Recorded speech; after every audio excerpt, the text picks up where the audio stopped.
So, hello everyone, this is Tulika Gupta, and today I'll be reading your fifth chapter, Indigo, from Flamingo of class 12. So, if you like my narration or the style of narrating, please do like, share, and subscribe my videos, and please comment whatever you want to hear next. So, before starting the chapter, we have something about author, that is Louis Fisker. Was born in 1896 to 1970. Was born in Philadelphia. He served as a volunteer in the British Army between 1918 and 1920. Fisker made a career as a journalist and wrote for the New York Times, the Saturday Review, and for European and Asian publications. He was also a member of the faculty at Princeton University. The following is an excerpt from his book, The Life of Mahatma Gandhi. The book has been reviewed as one of the best books ever written on Gandhi by Times Educational Supplement. When I first visited Gandhi in 1942 at his ashram in Sevagram in central India, he said, I will tell you how it happened that I decided to urge the departure of the British. It was in 1917. He had gone to the December 1916 annual convention of the Indian National Congress Party in Lucknow. There was 2,301 delegates and many visitors. During the proceedings, Gandhi recounted, a peasant came up to me looking like any other peasant in India, poor and emaciated, and said, I am Rajkumar Shukla. I am from Champaran and I want you to come to my district. Gandhi had never heard of the place. It was in the foothill of the towering Himalayas near the kingdom of Nepal. Under an ancient arrangement, the Champaran peasants were sharecroppers. Rajkumar Shukla was one of them.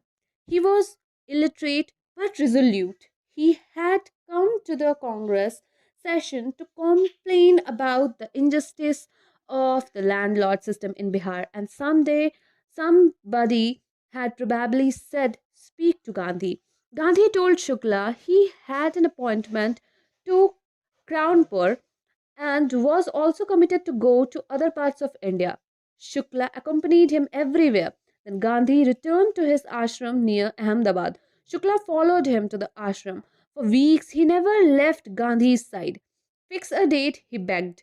Impressed by the sharecropper's tenacity and story, Gandhi said, I have to be in Calcutta on such and such a date. Come and meet me and take me from there. Months passed. Shukla was sitting on his horns at the appointed spot in Calcutta. When Gandhi arrived, he waited till Gandhi was free. Then the two of them boarded a train from the city of Patna in Bihar. There, Shukla led him to the house of a lawyer named Rajendra Prasad, who later became president of the Congress Party and of India. Rajendra Prasad was out of town, but the servant knew Shukla as a poor yeoman who pestered their master to help the indigo sharecroppers. So they let him stay on the grounds with his companion Gandhi, whom they took to be another peasant, but Gandhi was not permitted to draw water from the well, lest some drops from his bucket pollute the entire source. How did they know that he was not an untouchable? Gandhi decided to go first to Muzaffarpur, which was en route to Champaran, to obtain more complete information about the conditions than Shukla was capable of imparting. He accordingly sent a telegram to Professor J.B. Kriplani of the Art College of Muzaffarpur, whom he had seen at Tagore's Shantiniketan school. The train arrived at midnight, 15th April 1917. Kriplani was waiting at the station with a large body of students. Gandhi stayed there for 2 days in the home of Professor Malkhani, a teacher in a government school. It was an extraordinary thing in those days, Gandhi committed, for a government professor to harbor a man like me. In smaller localities, the Indians were afraid to show sympathy for advocates of home rule. The news of Gandhi's advent and of the nature of his mission spread quickly through Muzaffarpur and to Champaran. Sharecroppers from Champaran began arriving on foot and by conveyance to see their companion. Muzaffarpur lawyers called on Gandhi to brief him. They frequently represented peasant groups in court. They told him about their cases and reported the size of their fee. Gandhi cited the lawyers for collecting big fee from the sharecroppers. He said, I have come to the conclusion that we should stop going to law courts. Taking such cases to the court does little good, where the peasants are so crushed and fear stricken. Law courts are useless. The real relief for them is to be free from fear. Most of the arable land in the Champaran district was divided into large estates owned by Englishmen and worked by Indian tenants. The chief commercial crops was indigo. The landlords compelled all tenants to plant 3/20th or 15% of their holdings with indigo and surrender the entire indigo harvest as rent. This was done by long term contract. Presently, the landlords learned that Germany had developed synthetic indigo. They thereupon obtained agreement from the sharecroppers to pay the compensation for being released from the 15% arrangement. The sharecropping arrangement was irksome to the peasants, and many signed willingly. Those who resisted engaged lawyers, the landlords hired thugs. Meanwhile, the information about synthetic indigo reached the illiterate peasants who had signed and they wanted their money back. At this point Gandhi arrived in Champaran. He began by trying to get the facts. First, he visited the secretary of the British Landlords Association. The secretary told him that they could give no information to an outsider. Gandhi answered that he was no outsider. Next, Gandhi called on the British official commissioner of the Truhat division in which the Champaran district lay. The commissioners Gandhi reports provided to bully me and advised me forthwith to leave Tirhat. Gandhi did not leave. Instead, he proceeded to Motihari, the capital of Champaran. Several lawyers accompanied him. At the railway station, a vast multitude greeted Gandhi. He went to a house and, using it as headquarters, continued his investigation. A report came in that a peasant had been maltreated in a nearby village. Gandhi decided to go and see. The next morning, he started out on the back of an elephant. He had not proceeded far when the police superintendent messenger overtook him and ordered him to return to town in his carriage. Gandhi complied. The messenger drove Gandhi home where he served him with an official notice to quit Champaran immediately. Gandhi signed a receipt for the notice and wrote on it that he would disobey the order. In consequences, Gandhi received and summoned to appear in court the next day. All night, Gandhi remained awake. He telegraphed Rajendra Prasad to come from Bihar with influential friends. He sent instructions to the ashram. He wired a full report to the viceroy. Morning found the town of Motihari black with peasants. They did not know Gandhi's record in South Africa. They had merely heard that a Gandhi Mahatma who wanted to help them was in trouble with the authorities. Their spontaneous demonstration in thousands around the courthouse was the beginning of their liberation from fear of the British. The officials felt powerless without Gandhi's cooperation. He helped them regulate the crowd. He was polite and friendly. He was giving them concrete proof that their might, hitherto dreaded and unquestioned, could be challenged by Indians. The government was baffled. The prosecutor requested the judge to postpone the trial. Apparently, the authorities wished to consult their superiors. Gandhi protested against the delay. He read a statement pleading guilty. He was involved, he told the court, in a conflict of duties. On the one hand, not to set a bad example as a lawbreaker, On the other hand, to render the humanitarian and national service for which he had come. He disregarded the order to leave, not for what want of respect for lawful authority, but in obedience to the higher law of our being, the voice of conscience. He asked the penalty due. The magistrate announced that he would pronounce sentence after a 2-hour recess and asked Gandhi to furnish bail for those 120 minutes. Gandhi refused. The judge released him without bail. When the court reconvened, the judge said he would not deliver the judgment for several days. Meanwhile, he allowed Gandhi to remain at liberty. Rajendra Prasad, Brij Kishore Babu, Maulana Mazharul Haq, and several other prominent lawyers had arrived from Bihar. They conferred with Gandhi. What would they do if he was sentenced to prison? Gandhi asked. Why, the senior lawyer replied. They had come to advise and help him. If he went to jail, there would be nobody to advise and they would go home. What about the injustice to the sharecropper? Gandhi demanded. The lawyer withdrew to consult. Rajendra Prasad has recorded the unshot of their consultations. They thought amongst themselves that Gandhi was totally a stranger and yet he was prepared to go to prison for the sake of peasants.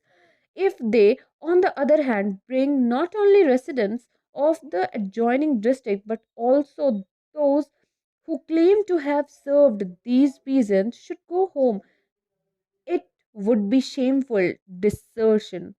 They accordingly went back to Gandhi and told him they were ready to follow him into jail. The Battle of Champaran is won, he exclaimed. Then he took a piece of paper and divided the group into pair and put down the order in which each pair was to court arrest. Several days later, Gandhi received a written communication from the magistrate informing him that the lieutenant governor of the province had ordered the case to be dropped.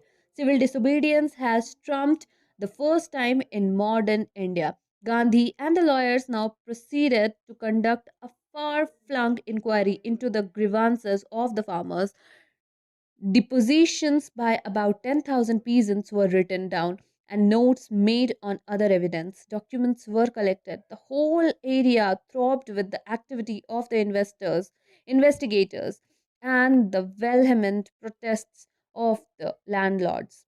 In June, Gandhi was summoned to Sir Edward Gate, the lieutenant governor.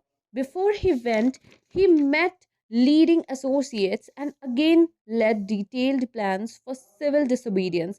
If he should not return, Gandhi had four protracted interview with the lieutenant governor, who, as a result, appointed an official commission to inquiry into the Indigo sharecropper situation. The commission consisted of landlord, government officials, and Gandhi as the sole representative of the peasants. Gandhi remained in Champaran for an initial uninterrupted period for 7 months and then again for several shorter visits. The visit undertaken casually on the entreaty of an unlettered peasant in the expectation that it would last a few days, occupied most a year of Gandhi's life.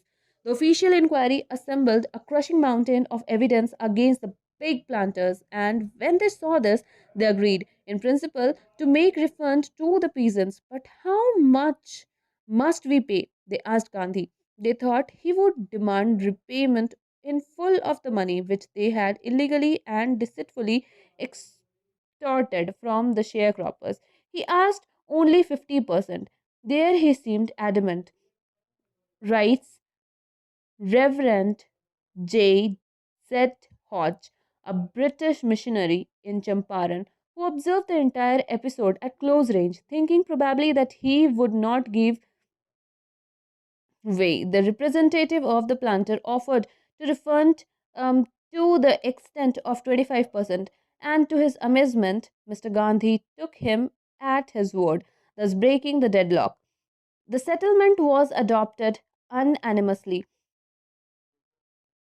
by the commissioner. Gandhi explained that the amount of the refund was less important than the fact that the landlords had been obliged to surrender part of the money and with it part of their prestige. Therefore, as far as the peasants were concerned, the planters had behaved as lords above the law.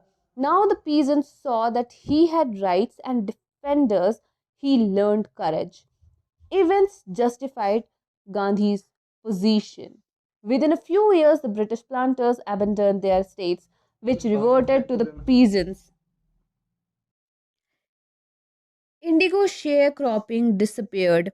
Gandhi never contented himself with large political or economic solutions. He saw the cultural and social backwardness in the Champaran village and wanted to do something about it immediately. He appealed for the teachers Mahadev Desai and Nahrari Parekh, two young men who had just joined Gandhi as disciples, and their wives volunteered for the work. Several more came from Bombay, Pune, and other distant part of the land. Devdas, Gandhi's youngest son, arrived from the ashram, and so did Mrs. Gandhi. Primary schools were opened in six villages. Kasturbai taught the ashram rules on personal cleanliness and community sanitation. Health conditions were miserable. Gandhi got a doctor to volunteer his services for 6 months. Three medicines were available: castor oil, quinine, and sulfur ointment. Anybody who showed a coated tongue and was given a dose of castor oil.